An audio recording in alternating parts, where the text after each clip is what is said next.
My name is Gavin Evans, and this is my review of the 2020 movie The Hunt.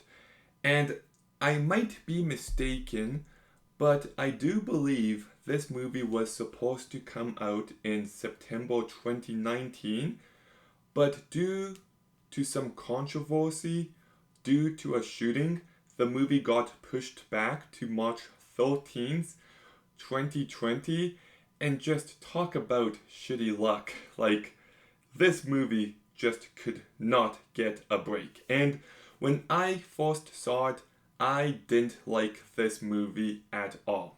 But in the past few years, I have gotten more political, and as a result, I actually enjoyed this movie more on a rewatch.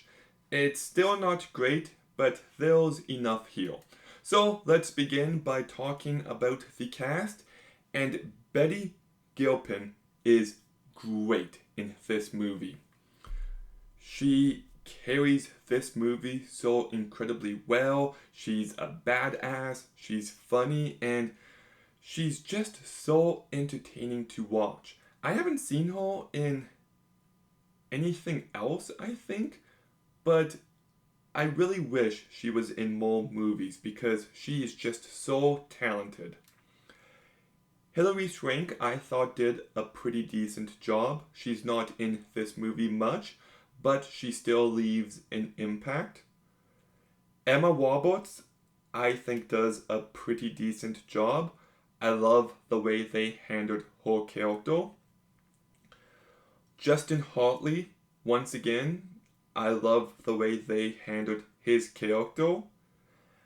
Ike Barinholtz, I think, actually does a really good job here. I actually wish he was in this movie just a bit longer. Wayne Duvall, I think, does a very convincing job. Ethan Suplee does a pretty good job. And it's so nice to see Glenn Howerton in a movie like this. I thought he was really funny. So the entire cast is a real strength. And one thing I love is how the movie begins and it kind of shifts from one main character to another until it eventually focuses up on Betty Gilpin's character. And she stays the main character just because of how smart she is. It kind of reminds me of Ripley in Alien, and I thought that was such a great decision. The first 20 minutes are very smartly written, if you ask me. And yes, this movie is very political, and I love how it leans into it as much as possible. It's not really trying to say anything, it's just relying on over the top caricatures for comedic intentions. So, the fact that this movie is on the nose is not a flaw, it's actually a positive. And I like how funny this movie can be. There's a few lines here that got me laughing pretty good. And I loved how brutal this movie is. There are some really terrific moments, and I love the ending. But I think my favorite part is early on there's a pit with spikes in it, and just that scene to me was the standout.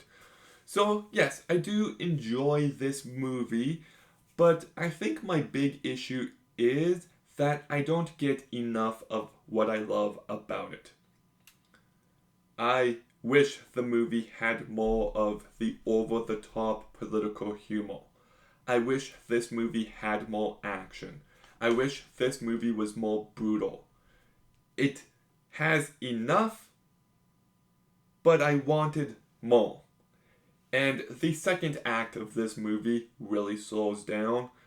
There's an entire section regarding a train and this area afterwards that just destroyed the movie's pacing. And there's also a flashback, and I get what they're going for, but I don't really think it actually adds much to the movie in the grand scheme of things.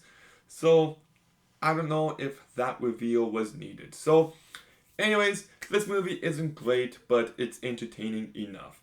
I like everything this movie is trying to do, and it's not a home run, but it's successful enough, and Betty Giplin does a really great job. So I'm giving The Hunt a 6 out of 10. I kind of do wish this movie became a franchise. Like, I kind of want more movies like this. I know, just fingers crossed, maybe one day. But The Hunt, have you seen it? What did you think? Let me know in the comments down below. Make sure you like, comment, subscribe. Stay tuned for more videos soon. And Gavin,